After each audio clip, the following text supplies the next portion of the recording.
Philippe Bibens, bonjour. Bonjour. Vous êtes ingénieur dans l'équipe innovation au sein de la société Tecnal, société spécialisée dans la menuiserie aluminium. Vous êtes dans le cadre des rencontres régionales de l'ingénierie primée pour la fenêtre climatique. C'est une nouvelle technologie. De quoi s'agit-il précisément ? On a voulu valoriser notre matériau, le matériau qui constitue notre fenêtre, l'aluminium, en intégrant le système de chauffage dans l'environnement proche de la fenêtre, dans le cadre aluminium de la fenêtre. Voilà. On est parti du constat que souvent les systèmes de chauffage étaient faits à base d'aluminium et que comme nous on vendait de l'aluminium, ça pourrait être une bonne opportunité de rationaliser les deux fonctionnalités et intégrer le système de chauffage dans la fenêtre. D'accord, donc un système de chauffage. Mais aussi un système de rafraîchissement. Comme on est un peu ambitieux, on s'est dit pourquoi faire que du chaud et pourquoi pas essayer de faire du froid. Donc on a intégré une pompe à chaleur thermoélectrique à base de l'effet Peltier dans l'encadrement de la fenêtre qui nous permet de faire soit du chaud en hiver, soit du froid en été pour rafraîchir. On rappelle le principe de l'effet Peltier. Le principe de l'effet Peltier, c'est qu'on connecte deux matériaux entre eux et qu'on fait passer un courant à l'intérieur. On obtient du chaud ou du froid suivant la polarité du courant.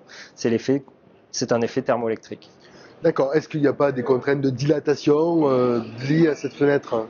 Non, pas de contraintes de dilatation. Les principales contraintes, ça a été la mise en œuvre de la pompe à chaleur thermoélectrique dans la fenêtre et voilà, la course au rendement, si on pourrait dire, pour essayer d'avoir le meilleur rendement possible avec cette pompe à chaleur thermoélectrique.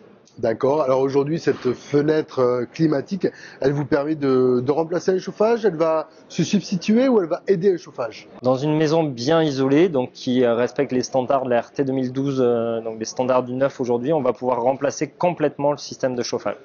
Dans une maison un peu moins bien isolée, dans le cadre de la rénovation, ça sera sûrement un appoint à un système de chauffage classique. Alors, cette fenêtre climatique, quand est-ce qu'elle sera opérationnelle ? Alors, on l'a présentée en tant que concept innovation fin d'année dernière au Salon du Bâtiment et on espère la rendre, sortir un produit industriel d'ici 2 à 3 ans, soit début 2020. Très bien, début 2020 ou 2019, on va suivre évidemment l'actualité de cette fenêtre climatique avec intérêt. Philippe Bibens, merci. Avec plaisir.